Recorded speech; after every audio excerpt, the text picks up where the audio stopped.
Hello friends, welcome to Pebbles. நான் உங்கள் GobiSudha கோவி சமையல். நம்ம இன்னைக்கு செய்ய போறது டிபிக்கல் பாத்தீங்கன்னா கிராமத்து முட்டை குழம்பு தான் செய்ய போறோம். இதுக்கு வந்து என்னன்னா சின்ன வெங்காயம், பூண்டு, இஞ்சி வந்து நம்ம அதாவது என்ன பேஸ்ட் இல்லாம நம்ம வந்து நல்லா அதாவது சின்ன வெங்காயத்தை கூட மிக்ஸ் பண்ணனும். அது மட்டும் இல்லாம தேங்காய் வந்து ரொம்ப ಜಾಸ್ತಿ சேர்த்தாம ஒரு 3 அல்லது 4 டேபிள் ஸ்பூன் சேர்த்து தான் செய்ய போறோம். இது வந்து என்னன்னா சாப்பாட்டு கூடயும் நீங்க சாப்பிடலாம். சப்பாத்தி, பூரிக்கும் சேர்த்து சாப்பிடலாம். அந்த மாதிரி ஸ்டைல்ல தான் நம்ம செய்ய போறோம். இப்போ எப்படி செய்யறதுன்னு பார்க்கலாம். நம்ம 6 முட்டையை வேக வச்சு எடுத்து வச்சிருக்கோம். இது வந்து லைட்டா நம்ம கீறினாலே போதும். அப்படி இல்ல அப்படினா நீங்க வந்து லைட்டா ஆயில் வந்து ஊத்திட்டு மஞ்சத்தூள், மிளகாய்த்தூள் போட்டுட்டு தனியா வந்து ஒரு ஃப்ரை பண்ணிட்டு தனியா எடுத்து வச்சுக்கலாம். மண் பாத்திரத்துல நம்ம ஒரு 1/2 டேபிள் ஸ்பூன் சோம்பு எடுத்துக்கலாம். இது கூடவே 5 வரமிளகாய், பட்டை வந்து உங்களுக்கு பிடிச்சதுன்னா பட்டையை ஆட் பண்ணிக்கோங்க. மிளகு ஒரு 1/2 டீஸ்பூன், அதே மாதிரி சீரகம் ஒரு 1/2 டீஸ்பூன், மல்லி விதை நம்ம 1 டீஸ்பூன் ஆட் பண்ணிக்கலாம். கிராம்பு 3 அல்லது 4 சேர்த்துக்கோங்க. இது அப்படியே லைட்டாக வந்து வெடிக்கிற அளவுக்கு நம்ம ஃப்ரை பண்ணிக்கலாம். நல்லா வறுத்துட்டோம்.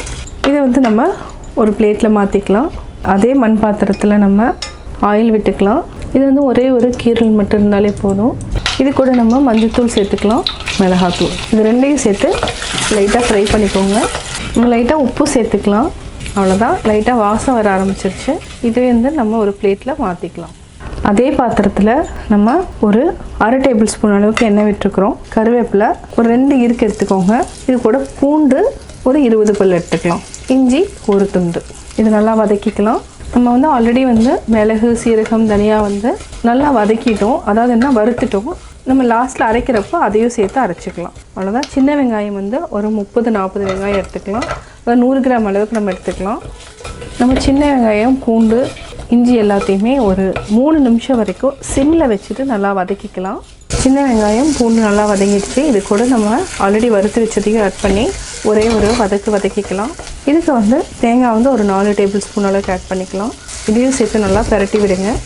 மல்லித்தூள் ஒரு டேபிள் ஸ்பூன் அளவுக்கு நம்ம ஆட் பண்ணிக்கலாம். நான் ஆல்ரெடி வந்து மல்லி விதை அதில் ஆட் பண்ணியிருக்கிறோம், அதனால் கம்மியாக ஆட் பண்ணிக்கலாம். இது கூட கொஞ்சமாக ஒரு 1/4 டீஸ்பூன் அளவுக்கு கரம் மசாலா. அவ்வளோதான். இந்த சூடே போதும், இந்த மண் பாத்திரத்தினோட சூடே போதும். நம்ம ஆற வச்சு அரைச்சி எடுத்துக்கலாம். நம்ம ஒரு 3 டேபிள் ஸ்பூன் அளவுக்கு எண்ணெய் விட்டுக்கலாம். எண்ணெய் விட்டதுக்கப்புறம் இதுக்கு நம்ம கடுகு மட்டும்தான் போட்டு தாளிக்க போகிறோம். கடுகு நல்லா பொரிய ஆரம்பிக்கட்டும். வாசனைக்கு சும்மா கொஞ்சமாக வந்து விரிஞ்சி இலை போட்டுக்கலாம். கருவேப்பிலை 2 பெரிய வெங்காயம் எடுத்துக்கலாம். அதையும் நீட்டாக வாக்கில் கட் பண்ணிக்கோங்க.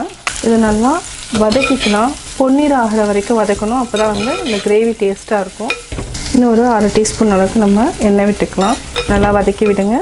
நம்ம வந்து அதாவது சின்ன வெங்காயம், பூண்டு, இஞ்சி, நிறைய மசாலாலாம் வந்து அரைச்சி வச்சுருக்கிறோம். அதாவது என்ன கிராமத்தில் பார்த்திங்கன்னா இது வந்து என்ன அம்மியில் அரைச்செடுப்பாங்க, இல்லைனா ஆட்டுக்கல்லில் அரைச்செடுப்பாங்க. நம்ம வந்து மிக்சியில் அரைச்சி எடுத்துருக்குறோம். அதனால டேஸ்ட் பார்த்திங்கன்னா ஒரு 70% அளவுக்கு வந்து தான் இருக்கும், 30% இருக்காது. கிராமத்து ஸ்டைல் இருக்காது. அதாவது என்ன அரைக்கிறப்போ அதனோட சுவையே தனி. இது வந்து ஒரு 70% இருக்கும். நம்ம அரைச்சி எடுத்தாச்சு. இதுக்கு இடையிலேயே வந்து வெங்காயம் வதங்கிட்டு இருக்கு. வெங்காயம் நல்லா பொன்னிறமாக வதக்கிட்டோம். இது கூட தக்காளி ஆட் பண்ணிக்கலாம். இதுக்கு வந்து என்ன தக்காளி வந்து ஜாஸ்தி போட வேண்டாம், ஒரே ஒரு தக்காளி போட்டாலே போதும்.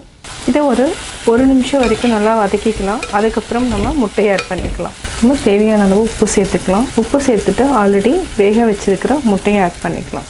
இதையும் சேர்த்து நல்லா பரட்டி விடுங்க. இப்போ நம்ம அரைச்சி வச்சிருக்கிற மசாலாவை ஆட் பண்ணிக்கலாம். தண்ணி விட்டுக்கலாம். இதை நல்லா மிக்ஸ் பண்ணி விடுங்க. இது வந்து ஒரு 5 to 8 மினிட்ஸ் வந்து நல்லா கொதிக்கணும். அப்போ தான் மசாலா இறங்கி அந்த கிராமத்து ஸ்டைலில் நம்மளுக்கு வந்து கலரும் நல்லாயிருக்கும், அதாவது டேஸ்ட்டும் வந்து நல்லாயிருக்கும். நல்லா கொதிக்கணும். பச்சை வாசனை போகிற வரைக்கும் நல்லா கொதிக்க விட்டுடலாம். அவ்வளோதான், நல்லா கொதிக்கிட்டோம். அதுக்கப்புறம் ஆஃப் பண்ணிக்கலாம். லைட்டாக எண்ணெய் வந்து பிரிய ஆரம்பிச்சிருக்கு.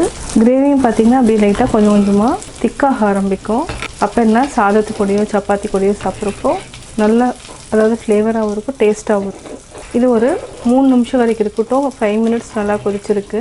இப்போ ஹை ஃப்ளேமில் வச்சுட்டு ஒரு 3 நிமிஷம் கொதிக்க விட்டுட்டு ஆஃப் பண்ணிக்கலாம். 3 நிமிஷம் ஆகிடுச்சு.